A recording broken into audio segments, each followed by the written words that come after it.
Hello, so a very warm welcome everyone to today's webinar on the launch of a new initiative and updates to the Human Trafficking Risk Template.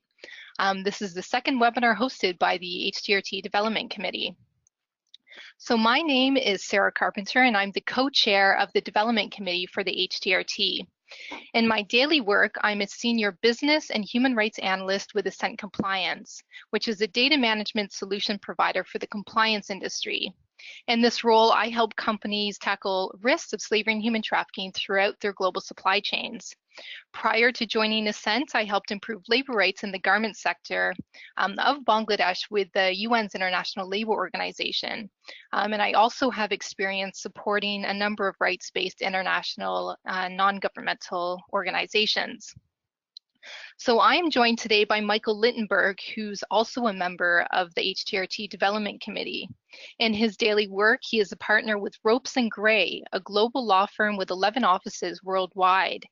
As part of his practice for almost 30 years, he has been active in advising leading public and private companies on supply chain compliance and corporate social responsibility matters. He advises a significant number of companies on compliance with a range of regulations, many of which have direct application to the topic of today's webinar. So including regulations like the Federal Acquisition Regulation and the UK Modern Slavery Act, to name a few. He also advises clients on disclosure and compliance with legal requirements, the construction and implementation of compliance programs, mitigating customer litigation, NGO, and socially responsible investor risk, and in clients' interactions with these constituencies. Both Michael and I are also joined by Dr. Genevieve LeBaron, who's also a member of the HTRT Development Committee. She's a senior lecturer, associate professor in the Department of Politics at the University of Sheffield and co-chair of the Yale University Modern Slavery Working Group. Her research focuses on the global business of forced labor and governance initiatives to combat it. She is the co-founder and editor of OpenDemocracy.net's Beyond Trafficking and Slavery, which is a popular journalistic site. She has written for leading newspapers, and her research on forced labor has been profiled widely in the media. So today is a very important day in the life of the HTRT. There's two very exciting announcements to make. So firstly, today we launched a new umbrella initiative under which the template will now be housed. And that initiative is called the Social Responsibility Alliance.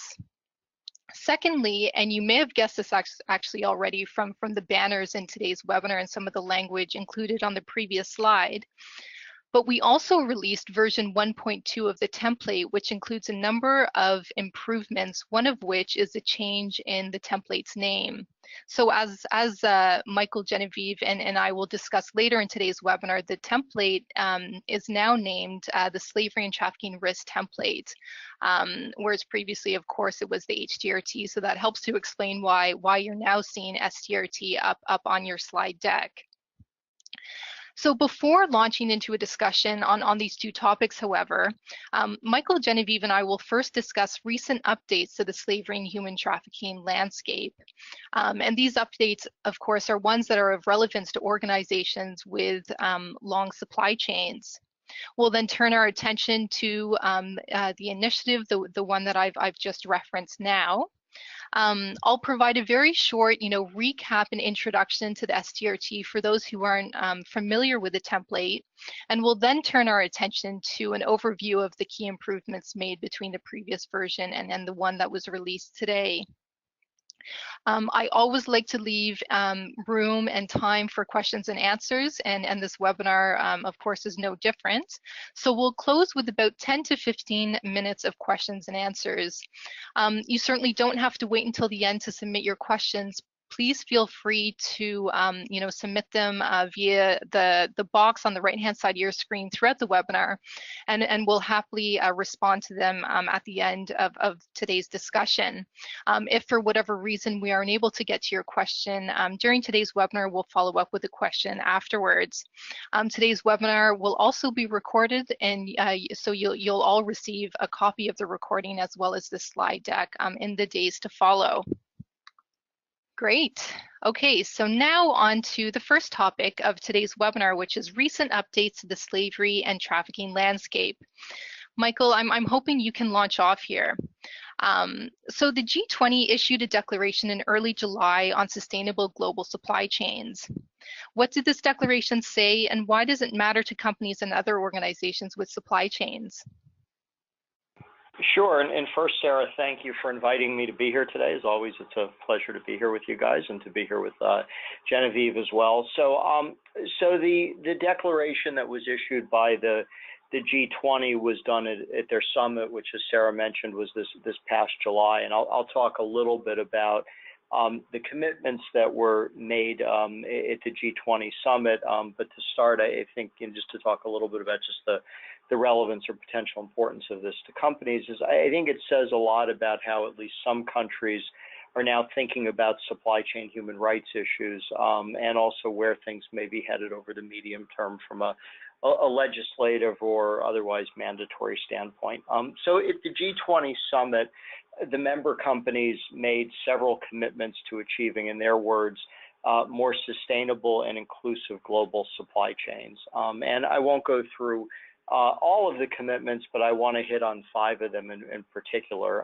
So the first commitment was to fostering the implementation of labor, social, and environmental standards and human rights in line with the UN guiding principles, the ILO tripartite declaration, and also the OECD guidelines for multinational enterprises. The second commitment was establishing national action plans on business and human rights, and this is, of course, something that's already occurred in many G20 countries, including the United States.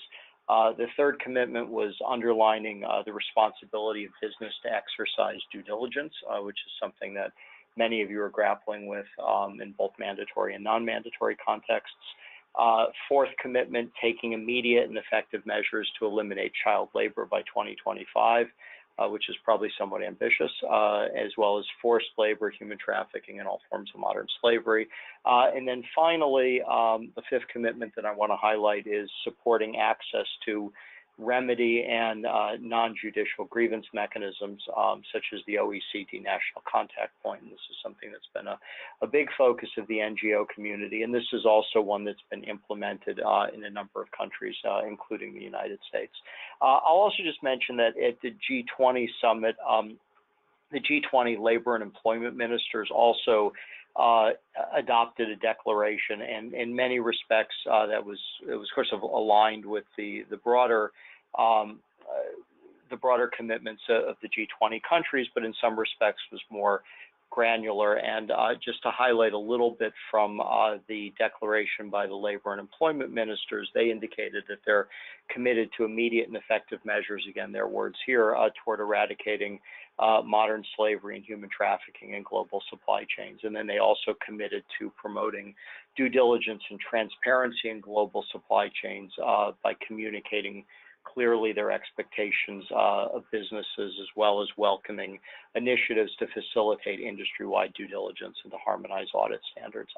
Now, of course, all of these commitments are general, they're high level, they're going to be addressed differently by different countries, and we certainly won't see all of these commitments reduced to legislation or given binding effect. But as I said when I started out, I think this does give a pretty good sense of where things may be headed over time in at least some G20 countries.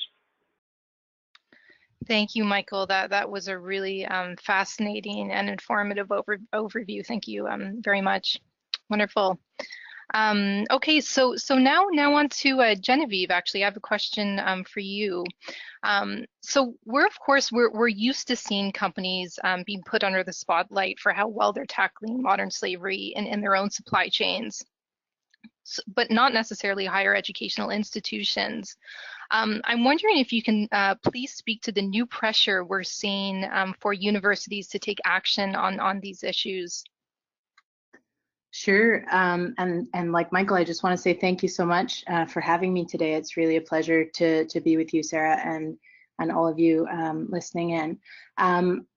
So yeah, as you're saying, there's been, from the beginning of the legislation that's been increasing responsibilities and reporting for modern slavery, there's been a lot of attention on companies, and especially on large retail and manufacturing organizations. But it's been quite interesting in the past year or so. There's been increasing awareness that there's actually a wide variety of types of organizations that are caught and have increased responsibilities under legislation, including the UK Modern Slavery Act, and that does include higher education organizations. So there's been a recent study from the University of Greenwich which looked at the first round of Modern Slavery Act statements in the UK, published by several dozen universities, as well as university purchasing consortiums. And the study indicated that, like many other types of organizations, higher education organizations are also at a very early stage of learning and reporting with respect to forced labor and human trafficking in their supply chains. Many universities have strong policies in place. They had really strong commitments and zero tolerance policies around abuse of human rights. But in the statements that they released under the Modern Slavery Act, there wasn't very detailed information about products or supply chains that they sourced through, and there was very vague discussion of due diligence procedures and the acknowledgement that there's still quite a long way to go on both of those counts. So I think it's interesting to recognize that universities too are facing challenges under figuring out where their goods come from and what they can do to ensure standards across the supply chain, and that there's scope to build on and deepen university knowledge and reporting on forced labor, and to think about how they're addressing these matters in purchasing and other practices. Thank you. Thanks for that. That was a really great synopsis of the developments in relation to higher educational institutions. And you've struck, I think you've hit a really important point there, in that, as you say, the new regulations like UK Modern Slavery Act, for instance, it doesn't just target private sector companies, as you say. It's any organization with a supply chain. So of course that would then include higher educational institutions, but even more broad than that, NGOs. For instance, I'm aware of a number of large NGOs who are, compelled to disclose under the UK Modern Slavery Act. So it just reinforces the wide application of this act and other acts, that may be forthcoming. So that's actually a good segue then to my next question, and keen to pass the mic back to Michael here.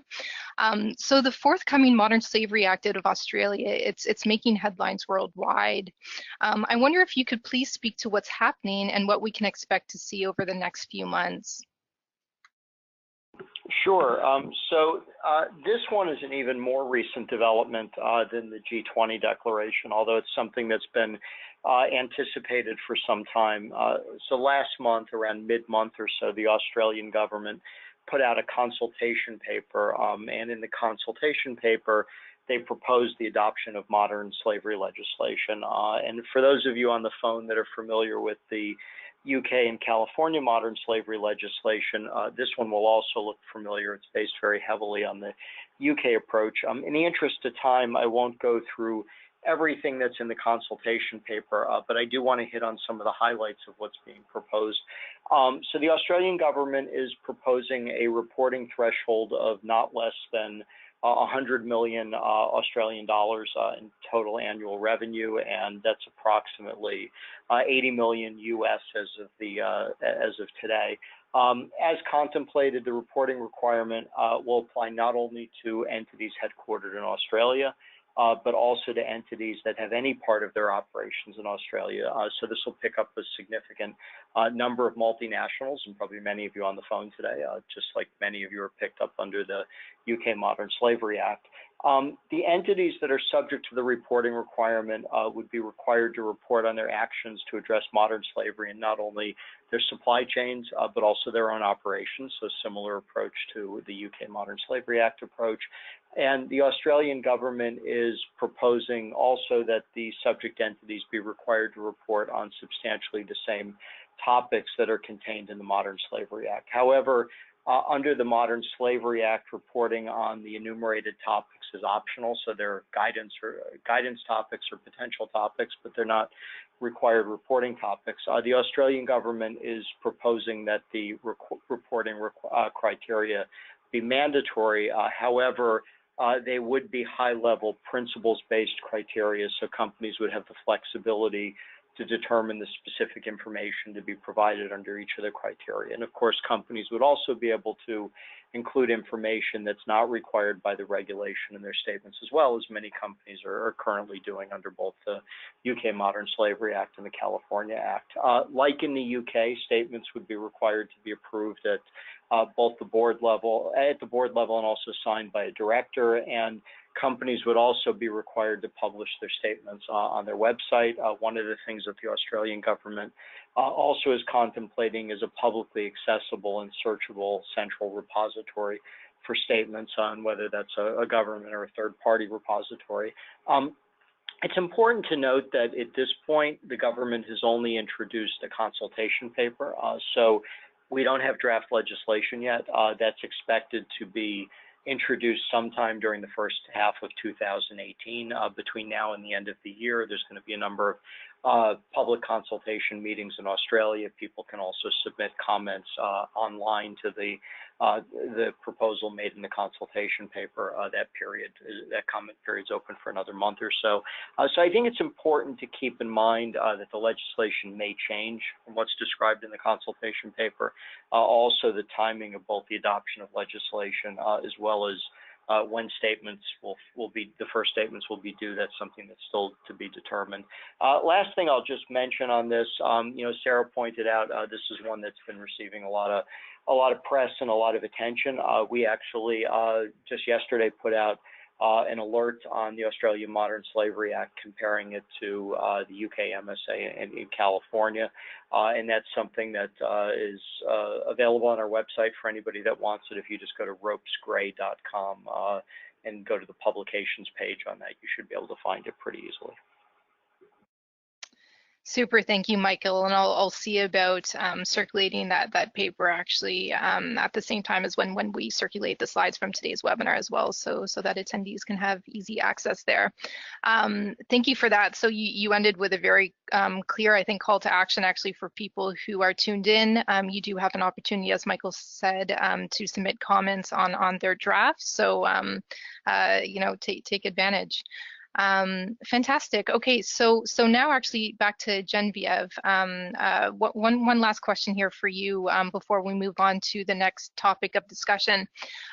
So you recently published research calling attention to two key slavery and human trafficking risks. The first one being risks within domestic supply chains, and the second one being risks related to subcontracting in labor supply chains.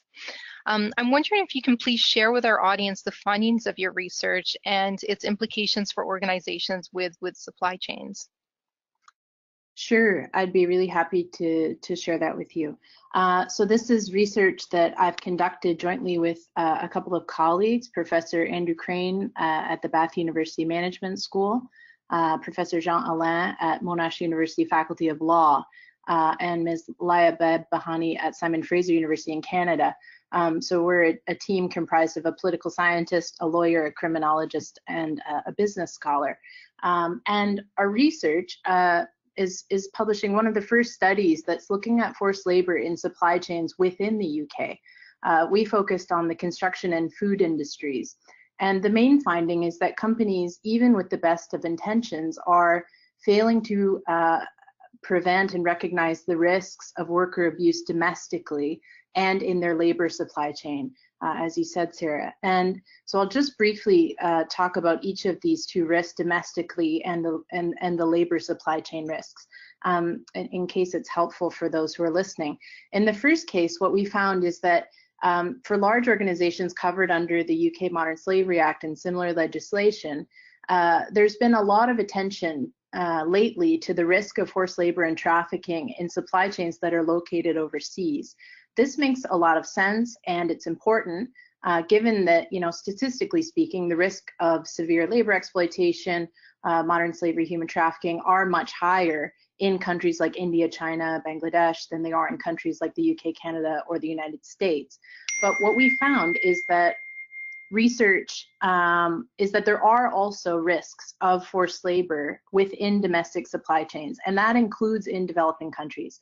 And many companies are sourcing from domestic supply chains in which forced labor is known to be a risk. So these include the food, garment, construction, and household goods industries, as well as those linked to services such as car washes and cleaning, and many others which we write about in the paper. So to give you an example of what this looks like, department store John Lewis in the UK highlighted this risk in its 2016-2017 Human Rights and Modern Slavery report following the conviction of one of its UK bed suppliers, Cozy Sleep, for exploiting what was called by the judge a slave workforce within the UK. And so what we're looking at is the risk of forced labor in these domestic supply chains, and we're trying to explain how forced labor manifests within these supply chains domestically and give some guidance about what companies can do to try to mitigate and be aware of those risks. The second risk our research identified is the risk of forced labor within the labor supply chain. So that's what we've tried to illustrate here on the slide.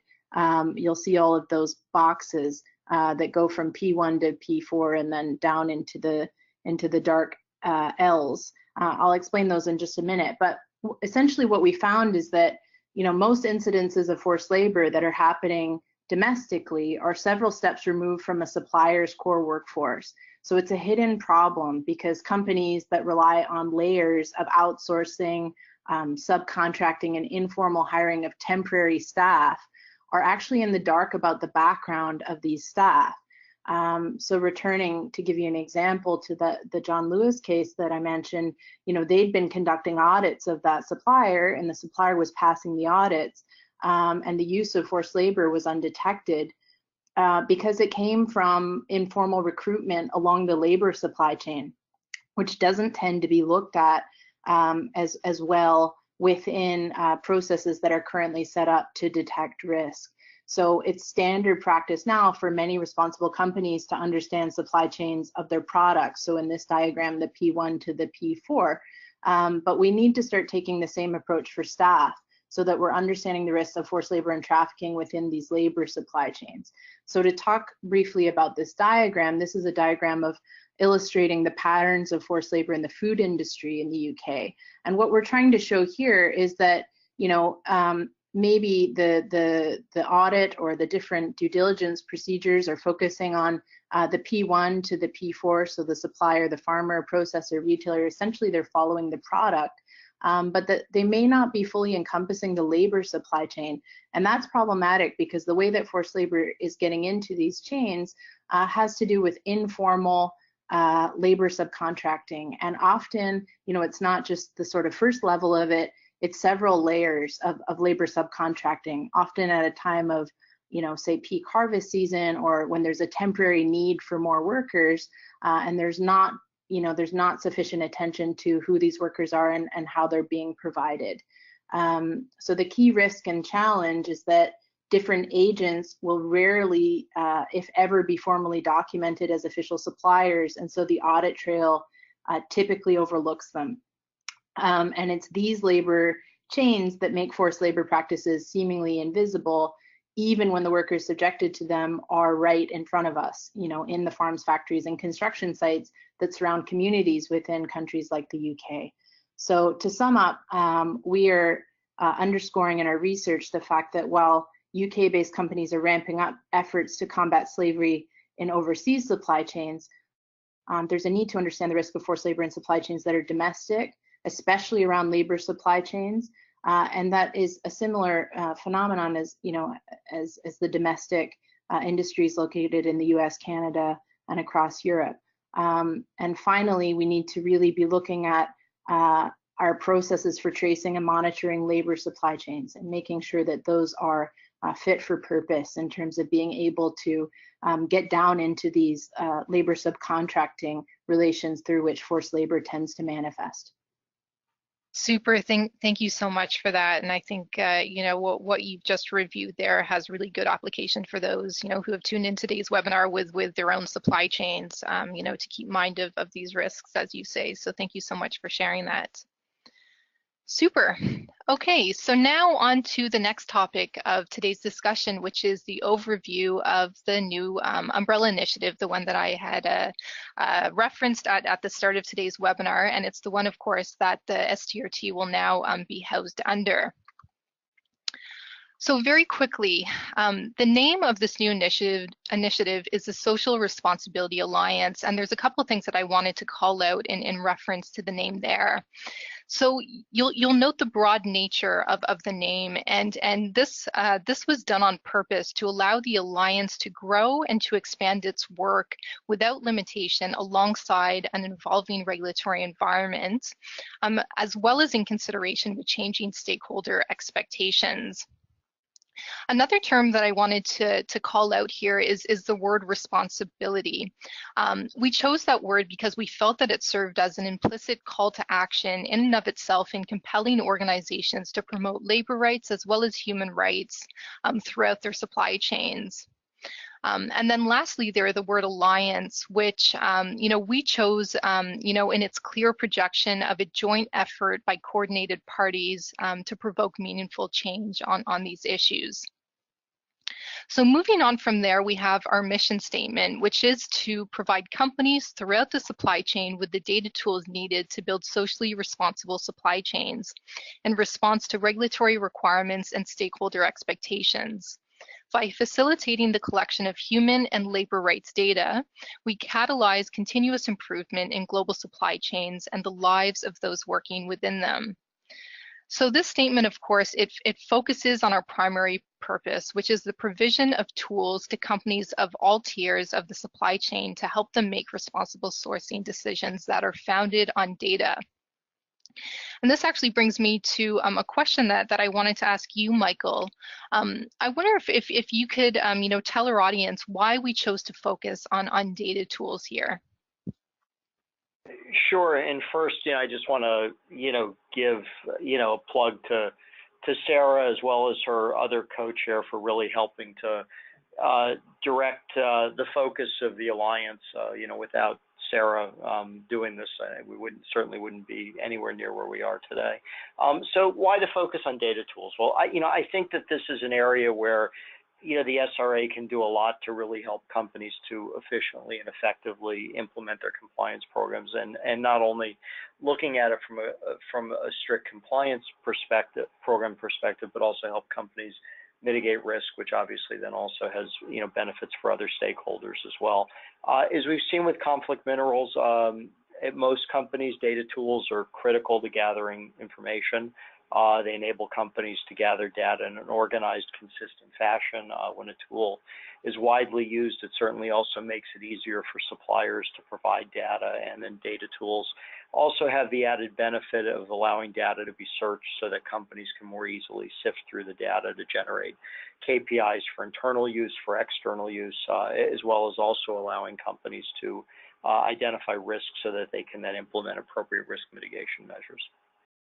Super, thanks, Michael. Yeah, I think you touched on some really, really great points there, and thanks for that. Thank you, by the way, that was really kind. But I'll note, even just to take a step back here and look at the STRT itself and what drove its creation, it was, an understanding of that there was this massive gap in the market when it came to standardized data collection tools. And now working in the CSR space for a number of years, I, at Assent Compliance, have good visibility into different tools that are used by a wide range of companies. And it often strikes me actually how similar many of the question sets that companies are using are to one another. But of course, there are slight differences there, which, then necessitates that suppliers, respond uniquely to each and every one of those. So we have seen, that suppliers and compliance professionals professionals within organizations are, increasingly feeling, burdened, if you will, by all these, unique data requests from all of their separate clients, which, as I mentioned, often have, good synergies among themselves. So this really was, kind of our call to action here. There is this huge need here. We're very well placed to fill this need, and this is, our huge, driving factor in wanting to focus on these data tools. It might not be the, sexiest thing for us to focus on, but it really is, as Michael said, an important part when it comes to tackling these issues in global supply chains. So it's one that we wanted to take on as an alliance. So a couple other things that I wanted to call out actually in this mission statement before I move on to the vision.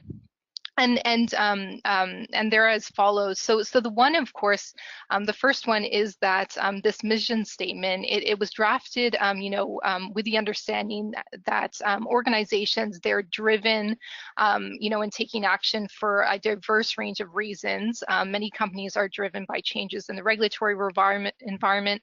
Others are keen to, keep stride with their peers. Others perhaps are more sensitive to consumer expectations, investor expectations. So this mission statement was very much drafted with those different drivers in mind. The last thing that I wanted to mention is that this mission statement, it does call attention to, the subject matter at hand here, which is, at the heart of, why we do what we do, which is, supply chain workers and their well-being. So of course, while our primary focus, will be to equip companies with data collection tools, we really did want to call attention to those, who these tools are ultimately designed to impact. So now to move on to the vision statement. So the vision statement of the Social Responsibility Alliance, is that it seeks to provide trusted open source tools that facilitate the collection of complete responsible sourcing data from supply chains. So this vision statement, of course, it's a logical flow down from the mission statement, but it does call attention to, an important differentiating factor, which is open source, the fact that these tools will be open source. So this is a question for you, Genevieve. I'm wondering if you could speak to, why is it so important that these tools be open source?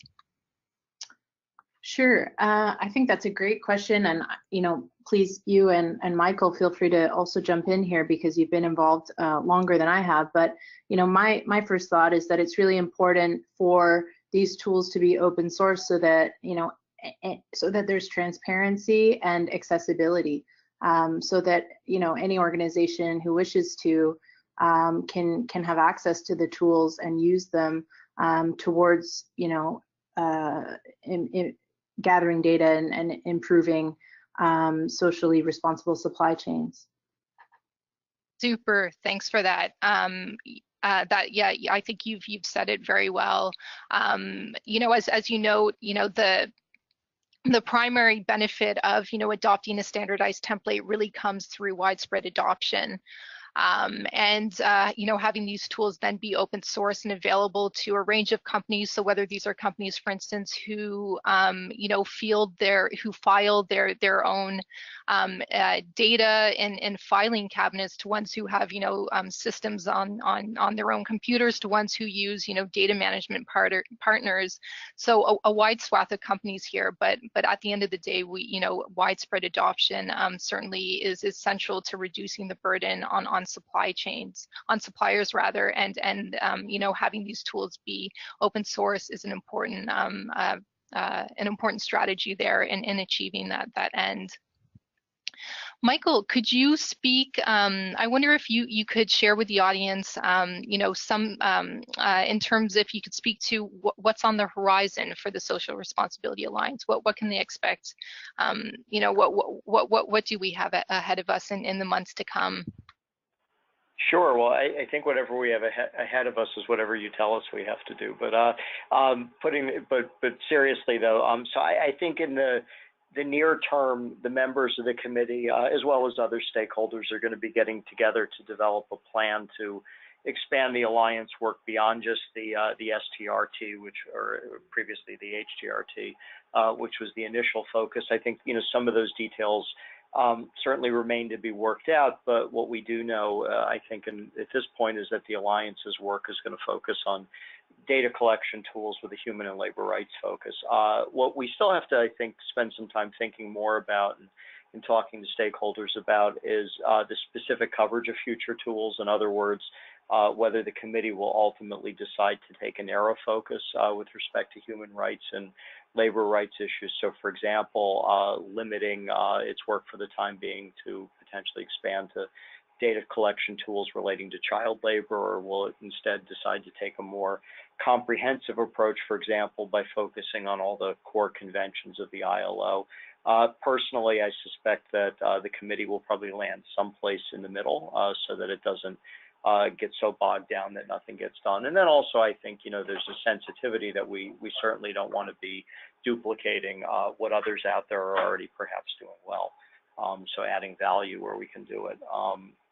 In the timeline, in terms of the timeline for the release of future tools, I think that's going to, of course, depend upon how the SRA defines its mandate. So that's something that will also remain to be determined. Thank you, Michael. Thank you. And you touched on an important point actually there, which is, of course, that this planning exercise, it will involve current members of the HTRT Development Committee, but also other interested stakeholders, because really the greater the diversity of opinions around the table, the stronger the outcome will be, in my mind. So Genevieve, I wonder if you could touch on that briefly. In your mind, why should other organizations get involved in the Alliance's work? Sure. Gosh, I think there are so many reasons. The first one, to go back to something Michael said at the beginning, is this is an issue that is not going to go away. It's becoming more and more important in global governance circles. The Sustainable Development Goals include goal 8.7, which is the eradication of forced labor and child labor by 2025 and forced labor by 2030. And the alliance that's formed around that has a specific focus and action group looking at supply chains. So the issue of forced labor, human trafficking, child labor in supply chains is only going to increase in importance. And I think that pressures from government, from different NGOs and international organizations are only going to improve increase for businesses to be taking this seriously and to be demonstrating that they're engaged in efforts to deal with this problem. And potentially there could even be a move towards demonstrating, not just the efforts, but the effectiveness of those efforts to deal with the problem of forced labor and trafficking within supply chains. So this is an issue that is going to increase in importance, and I think that the Social Responsibility Alliance has a really important role to play within efforts that are unfolding to tackle the issue of forced labor and trafficking.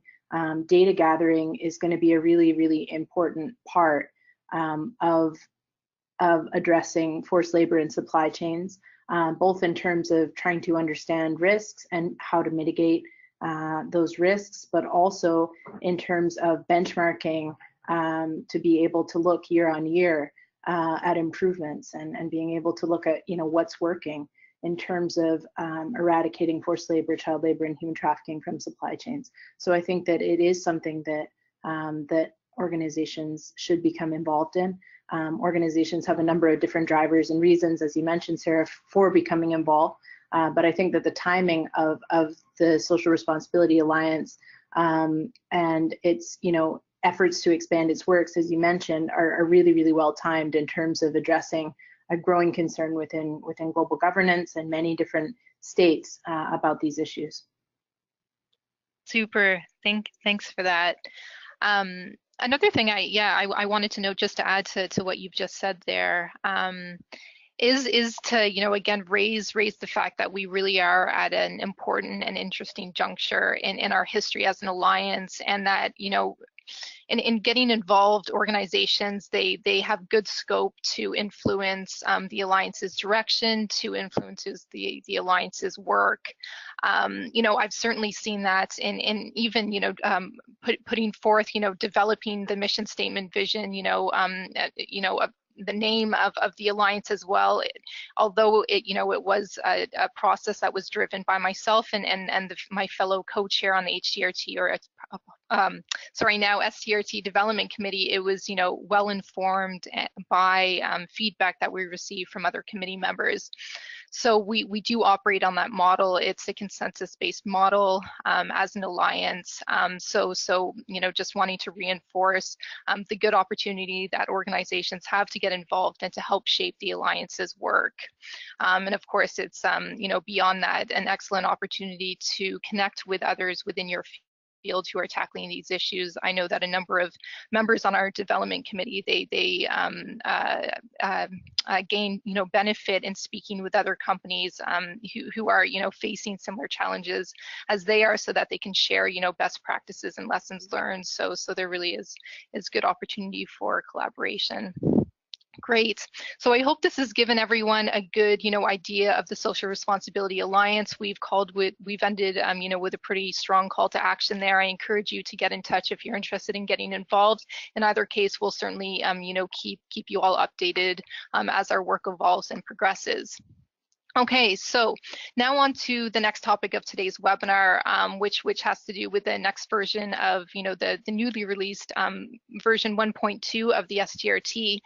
But really quickly, before talking about changes to the template, I wanted to very quickly, you know, talk about the template itself to ensure that everyone has the background information that they need to understand, you know, the forthcoming remarks on revisions to the template. So what is the STRT? It is a free open source industry standard template used to assist companies, you know, in compliance with slavery and human trafficking regulations. So it seeks to be the standard template for the sharing and collection of slavery and human trafficking risk and compliance related data across supply chains. For those of you on the line who are familiar with the conflict minerals reporting template, the STRT very much took inspiration from that template there. It collects data on a whole host of different topics. I like to think of them in three big buckets. The first part of the template, it collects data on a supplier's exposure to risk, slavery and human trafficking risk as a result of, you know, the characteristics of their workforce, for instance, the location in which they're operated, their industry as well. The second section of the template, it then collects data on how well the supplier is then controlling for that risk. So it enables companies to compare those two against each other. You know, for suppliers who are exposed to a high level of risk, companies will then be looking for strong management practices in place to control for that risk. Beyond that, it includes questions specific to regulatory compliance. So for instance, you know, at first glance, people will notice that there are a number of questions within the STRT that relate specifically to the US federal acquisition regulation. It's a short template, it's 20 questions, and that's on purpose. As a committee, we're very mindful of wanting to keep the template as short as possible, though of course, ensuring that it does collect the necessary data because, you know, in not wanting to overly burden suppliers. It also includes requests for supporting documentation so that companies then have scope to verify responses, you know, within the template itself. Microsoft Excel format, so easily digestible by companies worldwide, freely downloadable on our new website here, so sraglobal.org. We're approaching our 1-year anniversary actually as a template. It was first launched in October 2016, how the time flies. It's maintained by the development committee, of which, you know, Michael, Genevieve, and myself are all members. I myself am one of the co-chairs, and that demonstrates our, you know, our commitment to continuously evolve and update the template to ensure that it keeps strides with, you know, changing risks. So Genevieve, you know, had called attention to a number of important risk factors that she's discovered through her, you know, recent research initiatives. You know, this just reinforces for me the value and, you know, how crucial and important it is that we continuously update and evolve the template so that it keeps pace with those that new learning. But of course, we are sensitive in not wanting to release templates too often, because that can of course unduly burden companies. So we are aiming to have the next version released in about a year's time, in coordination with the next updated Trafficking in Persons report by the U.S. Department of State. So in terms of how does the template itself assist companies in their compliance programs, the first one and the most obvious, of course, is that it helps companies identify risk and regulatory compliance at the level of the individual supplier, which is important when companies have vast supply chains. It gives companies important insights into risk mitigation, so it gives them actionable data, so that they can then inform their follow-up risk mitigation action, like supplier training, for instance. And involving suppliers in the risk identification process, it fosters constructive dialogue throughout the supply chain, and it also raises suppliers' awareness of a company's core values and commitments on human rights. And allows companies to strengthen their public disclosure statements, and it also allows them actually, in using the template, let's say on an annual basis, for instance, or at regular intervals, whichever companies feel is best suited to their compliance program, it allows them to monitor and actually track year-on-year changes. We've already called attention to a number of, the benefits in adopting the STRT. The first, of course, being that it reduces the burden on supply chains. Not only is it easy to use, but it's one that, a variety of companies are using, so suppliers can complete it once and send it out to a whole host of their clients. This garners higher response rates and better data quality, actually, as suppliers gain familiarity with the template itself. It's robust, credible, and proven. It's trusted by companies worldwide. And again, it is an Excel template, so it's not exclusive to any platform. Okay, so that was a mouthful from me. So now to move on to our final portion of the webinar here before we launch into our Q&A. So I wanted to run through some key improvements that you'll see in this latest version of the STRT. The first one, of course, being its new name, Slavery and Trafficking Risk Template, which was chosen so that it reflects the different terminology that's used worldwide. Genevieve, so different stakeholders, they use different terms. I think this space in general, it's perhaps infamous actually for all the different terms that are often used, like slavery, human trafficking, modern slavery, forced labor.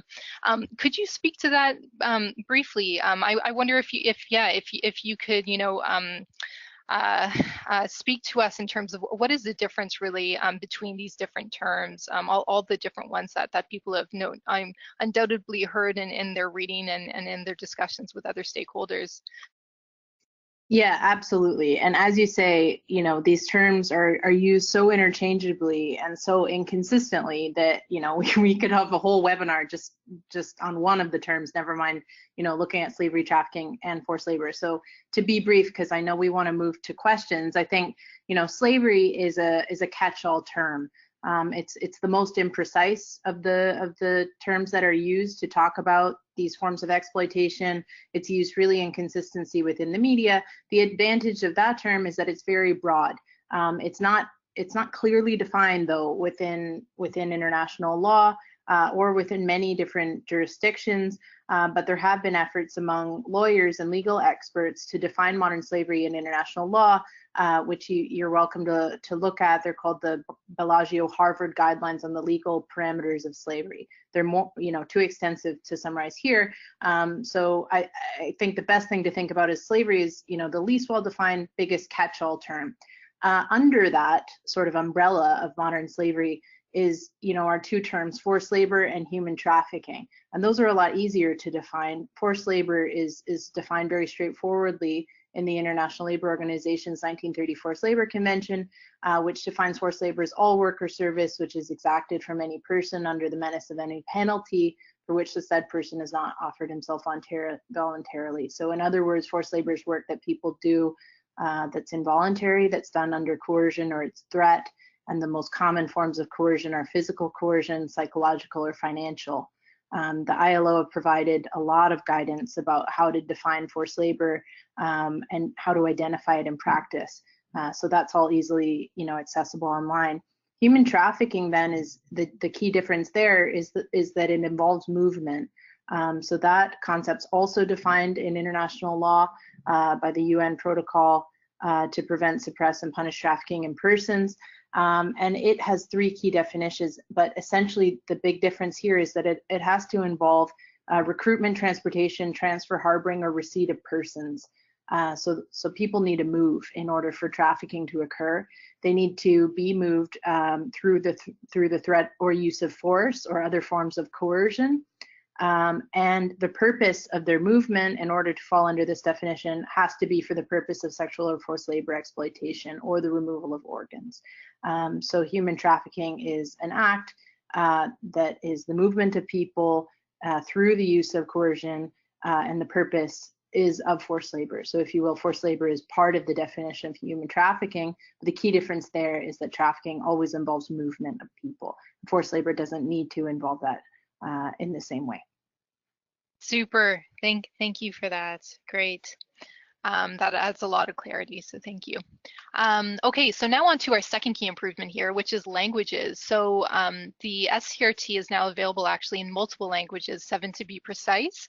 It's been translated to German, French, Chinese, Japanese, Portuguese, Spanish, and we may add languages over time. For now, these are the ones that we're starting with as they're the most commonly used languages across global supply chains. So my next question is for Michael. Michael, why is language so important when it comes to supply chain data collection?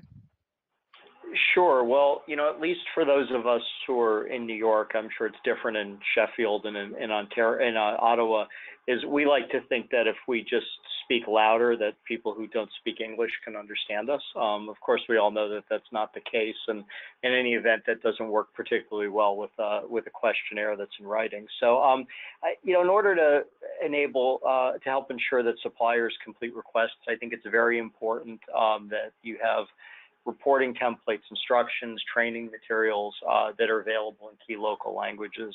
This is certainly something that we've seen make a big difference in many supply chain traceability exercises. The most well-known being conflict minerals. Sarah mentioned the CMRT before. That's currently available in 10 languages. I think having the 7 key languages here is hugely important. I think it's a great start. Sarah alluded to, I think, we might at some point expand to some additional languages, but certainly even getting to 7 is a tremendous amount of work, and it's something I think that will take some time to probably do. Thank you, Michael. Yeah, that was really valuable. And I'll actually throw a statistic to our audience. This is one that I pulled from our own data here at Assent Compliance, but we've actually found that response rates for non-English suppliers are on average 27% higher with language campaigns, which reinforces the importance of communicating with suppliers in their local language. The next key improvement is specific to question 16, which we've now split into 2 questions to improve clarity. The coverage is more or less the same, but it's much more clear from a data quality perspective on what's being asked within this question. If you have any more specific questions to that, please do reach out. But in the interest of time, I'll move on to the last and 4th key improvement to the STRT, which is that we've of course updated the country tab so that it reflects the Department of State's latest trafficking in persons report. What this has meant is we've removed countries that have advanced to tier 1. So those are countries whose governments adequately address these types of risks within their jurisdictions. And we've added 2 who, 2 countries who have actually moved from tier 1 to a lower tier country. So another question for you, Michael, why is it so important for organizations to regularly update their country risk analysis? Sure. So it's important to keep in mind that human trafficking isn't a static issue. It's affected by many things, but in particular economic and political events in particular regions, and those can of course sometimes change quickly. So for example, if you look at conditions in Syria, those have resulted in human trafficking in the Turkish garment industry. And 5 years ago, this was something that wasn't perceived as much of an issue, if any issue, by most people. Also, issues that aren't necessarily new do come to light from time to time. So it might be Chinese goods that are used producing forced labor that are stopped at the border by U.S. Customs now that the consumptive demand exception has been repealed under the Tariff Act, or it could be issues that are brought to light by NGOs, such as those involving portions of the Thai seafood supply chain. So, and then also I think in the years to come, we're going to see more and more new instances of modern slavery that are identified. I think that this is going to be the case due to a confluence of several fairly recent factors. These include things like the greater awareness of modern slavery as an issue, and we've certainly all seen a lot more on this in the last year or 2 years than we did previously. The increase in modern slavery legislation and disclosure, we've talked a little bit about that earlier, and there's certainly more of that on the way.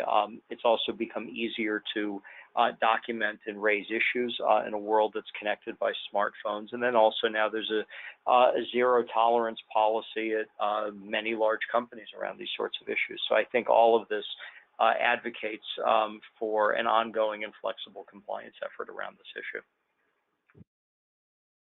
Super, thank you, Michael. Okay, so this now brings us to our Q&A, and I have to say, Michael, when you and I were, discussing this webinar in advance of today, you had actually warned me that you felt that we might run over time because we were quite ambitious in what we wanted to cover, and I'm totally, willing to say that you were right here. I had hoped to leave a bit more time, so apologies everyone, but we still do have 5 minutes for Q&As. So if you haven't already, submitted your questions, please do so. So I have a couple up on the screen here. The first one I'm happy to respond to, and then the second one perhaps I can ask Michael or Genevieve to respond to. So the first one asked, will we be going as far as reaching out to work with other software providers with regards to the Social Responsibility Alliance's work? What I wanted to say in reference to this is, for those software providers who are interested in getting involved, please be proactive in reaching out to us. We'd love to work with you. We will be proactively reaching out to a number of key stakeholders, but the stakeholder, as you know, the stakeholder landscape is huge when it comes to these issues. So, if you're keen to involved, I really encourage you to be proactive in coming to contact us. Another question that's come in, and this is the one that I wanted to pass over to Genevieve actually, and Michael as well. It has to do with human trafficking. So Genevieve, in your definition of it, you mentioned the need for transportation. The question is, this audience member was under the impression that transportation was not actually required in order for a crime to be considered human trafficking. I wonder if you wanted to shed some light on that, and again whether transportation is indeed required. Perhaps it's definition based, but I wanted to pass that question over to you. Sure. I think the first thing to say about that is that it's going to depend very much on the jurisdiction that you're operating within. So certainly definitely look at that carefully. And I mean, I'm a political scientist, not a lawyer, so it would be good to clarify that with legal folk as well. But in terms of the actual international legal definition from the UN protocol to prevent, suppress, and punish trafficking in persons, also known as the Trafficking in Persons Protocol, as I said, the beginning of the definition is the recruitment, transportation, transfer, harboring, or receipt of persons by means of threat or use of force or other forms of coercion, etc. And so, the difference there is that recruitment, transportation, transfer, harboring, or receipt of persons has to be present, and that has to be accomplished through force or the threat of force for the purpose of forced labor or sexual exploitation or removal of organs. So again, I think it would be how that definition is interpreted in different jurisdictions is something that would be interesting to look closely at. but certainly it does need to involve recruitment, transportation, transfer, harboring, or receipt of persons to qualify as human trafficking within international law. Great, thank you for clarifying that. Okay, so we're almost up at our time here. Before we log off, I just wanted to draw attention to a few, other resources that our audience has available to them if they're keen to learn more about the STRT. So this, as I mentioned at the very beginning, this is our second webinar. Our first one was hosted by my colleague, Kate Dunbar, as well as a number of, other members of the STRT Development Committee, and it was launched in May, and it's available for, download on the website. So, I'd encourage you to give it a listen. It speaks more concretely about how companies can use STRT as part of their anti-human trafficking and slavery program. You can expect more webinars. We hope to release a new webinar, every few months. And again, on the website, you'll see a number of other, interesting resources, one of which is our frequently asked questions guide and a supplier guide, which, helps suppliers complete the STRT themselves. So that's it from us. We're coming up to our time here. A big thank you to you all for tuning in. If we weren't able to get to your questions today, as I mentioned, we'll respond in writing following today's webinar. If any other questions come to mind, later today or at a future date, please do reach out, and please, take our call to action to heart. If you're keen to get involved in the Alliance's work, please get in touch. So a big thank you to our panelists. Thank you, Michael. Thank you, Genevieve. It really is. It was a pleasure. And thank you, everyone, for tuning in. And I hope to chat with you all soon. Thank you. Thanks so much.